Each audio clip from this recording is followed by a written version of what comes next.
नमस्कार, जय माता दी। मैं हूँ आपके अपनी लाइफ डिज़ाइनर आचार्य जीतू सिंह।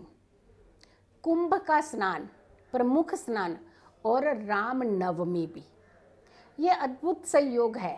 21 अप्रैल को है। आपको क्या करना चाहिए? एक तो सबसे पहले नवमी की पूजा कब करनी चाहिए, यानी आपको नवमी की कन्या पूजन करना चाहिए तो किस समय करना चाहिए। और दूसरा, कुंभ का स्नान भी है, प्रमुख स्नान है, तो आपको वो स्नान कब लेना चाहिए और क्या कोई खास तरीका अपनाना चाहिए कि आपको भी उतना ही फल मिले जितना आपको वहाँ जाकर डुबकी लगाने से हरिद्वार में जाकर के मिलेगा, उतना ही फल आपको घर में भी मिल जाए। भाई अद्भुत संयोग है। पहला तो आपको ये ध्यान रखना है कि राम नवमी पर अगर आप कन्या पूजन कर रहे हैं तो कैसे करना चाहिए। हमने अष्टमी भी जिक्र किया था कि अष्टमी के कन्या पूजन में आपको कन्या पूजन पे खास करके क्या ध्यान रखने की ज़रूरत है। सुरक्षा की ध्यान रखने की ज़रूरत है, स्वस्थता की ध्यान रखने की ज़रूरत है। यानी अपनों का भी ख्याल रखें, अपना भी ख्याल रखें और ख़ास करके उन कन्याओं का ज़रूर ख्याल रखें जिन्हें आप माँ के स्वरूप से अपने घर में आगमन करेंगे।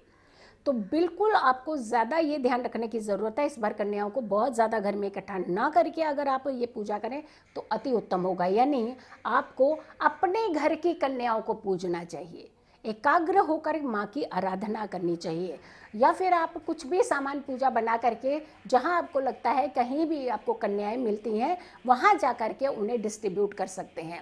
तो आपको अपना भी ध्यान रखना है तो उनका भी ध्यान रखना है। अब आते हैं कि कन्या पूजन का समय कौन सा होना चाहिए। खास करके कन्या पूजन का समय जो होता है वो आपकी पूजा को सफल बनाने का समय होता है। आपने 10:30 बजे से पहले पहले कन्या पूजन खत्म कर लेना है। यानी नवमी के दिन 21 अप्रैल को आपने सुबह सूर्य उदय से लेकर के 10:30 बजे से पहले पहले कन्या पूजन आपने कंप्लीट कर लेना है, समापन कर लेना है। और दूसरी बात, आपने कन्याओं को कैसे बुलाना है, कहाँ से कन्याएं बुलानी है। अपने घर की कन्याओं को पूजिए। इस बार घर की कन्याओं को पूजना है, लेकिन माँ का स्वरूप पूजना है। आपने ये ध्यान रखिएगा, अपने माइंड से इस चीज़ को हटा दीजिएगा कि घर की कन्या है। आप ये आह्वान करेंगे, आप जब न्योता देंगे तो आपने माँ के स्वरूप को न्योता देना है। जब वो कन्या आपकी ही घर के एक कमरे से निकल करके दूसरे कमरे में जहां आपने उसे पूजना है बुलाएंगे तो देखिए वो स्वरूप के साथ आपके घर में आएगी, प्रवेश करेगी, आपके कष्टों को दूर करेगी। क्योंकि हर रूप में माँ कई रूपों में होगी, हर कन्या के रूप में माँ होती है। तो आशीर्वाद जाने कहाँ से मिल जाए। आप उसे घर की कन्या समझ के नहीं पूजिएगा। वैसे भी अपने घर की कन्याओं को तो आप पूछते ही हैं, बहुत ध्यान देते हैं। दूसरी कन्याओं की तरफ चाहे आप इतना ध्यान ना दें, लेकिन अपने घर की कन्याओं को आप बहुत अच्छे से पूछते हैं। लेकिन आपको बाहर की कन्याओं का भी ध्यान रखना चाहिए, उनकी सुरक्षा का वादा भी रखना चाहिए, उनकी स्वस्थता का भी ध्यान रखना चाहिए। इसीलिए आपने सबसे पहले तो अपने घर की कन्या को पूछना है, उसे न्योता देना है, एक दिन पहले न्योता देना है और घर में अपने बुलाना है पूजा करने के लिए और अपनी नवमी के पूजन को कंप्लीट करने के लिए। यानी 9 रातों की अगर बात आती है तो 9 दिन भी होते हैं, 9 दिन 9 रातें। तो रात्रि की पूजा का भी हम अभी थोड़ी देर में बताएंगे, लेकिन पहले कन्या को न्योता दीजिए कि हे देवी हमारे घर में आइए, हमारे घर का बना हुआ भोग स्वीकार कीजिए और हमारे नवरात्रि को सफल कीजिए। इस तरीके से आपने अपनी कन्या को न्योता देना है, आह्वान करना है।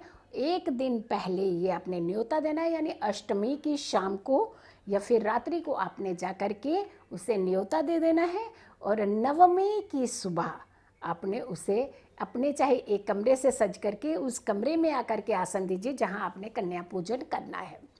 उन्हें बिल्कुल श्रद्धा से ही बुलाइए, चरण धोइए, जयकारा लगाइए, साथ के साथ उन्हें एक बहुत स्वच्छ आसन दे करके विराजित कीजिए।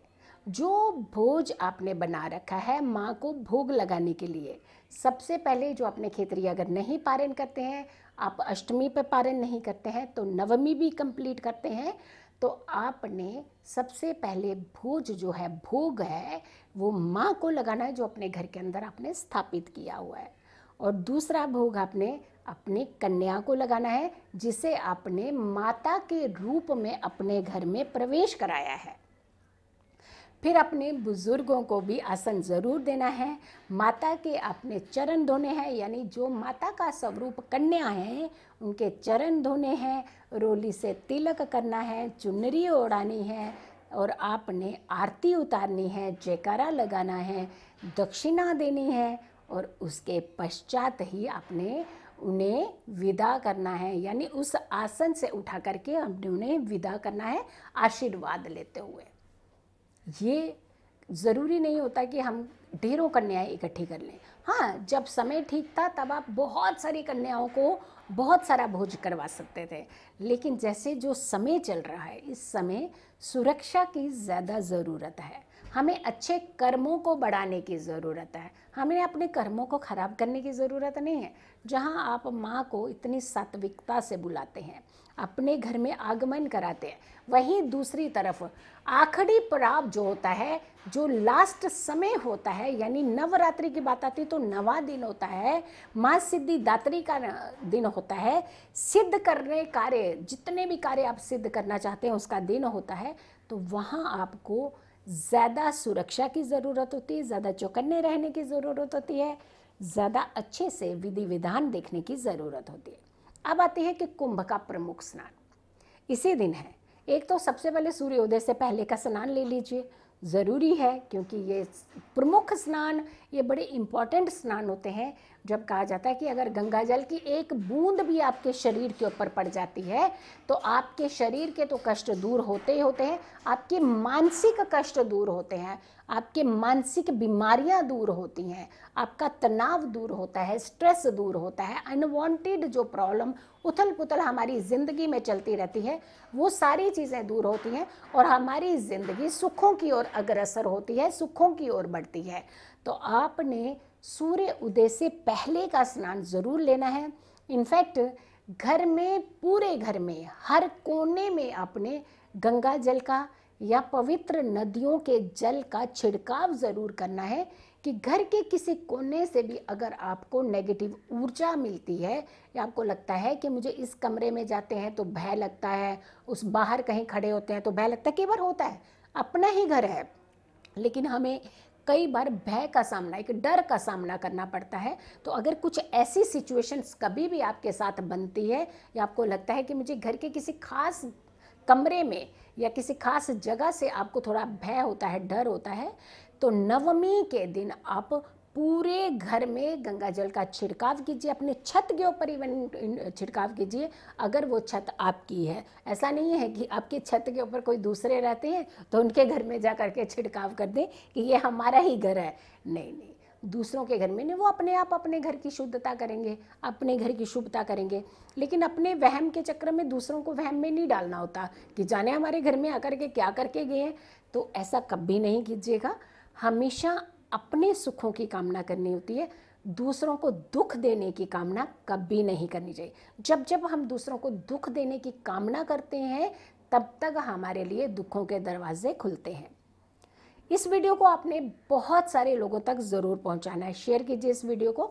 इनफैक्ट अगर आप लोगों ने अभी तक इस चैनल को सब्सक्राइब नहीं किया है, मेरे चैनल को सब्सक्राइब नहीं किया है, तो ज़रूर कीजिए। नोटिफिकेशन है जो बेल आइकन बना हुआ है उस बेल आइकन को ज़रूर प्रेस कीजिए ताकि नेक्स्ट जो भी मैं वीडियो डालूं और वो वीडियो आप लोगों तक सीधा पहुंचे।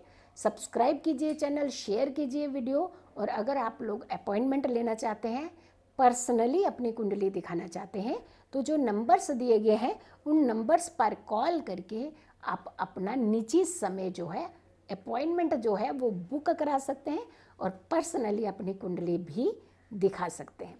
खुश रहिए, स्वस्थ रहिए, पॉजिटिव रहिए। पॉजिटिव रहते हैं तो हर समस्या से हम दूर रहते हैं। फिर जल्दी हाजिर होंगे एक अच्छी वीडियो के साथ। तब तक के लिए नमस्कार, जय माता दी।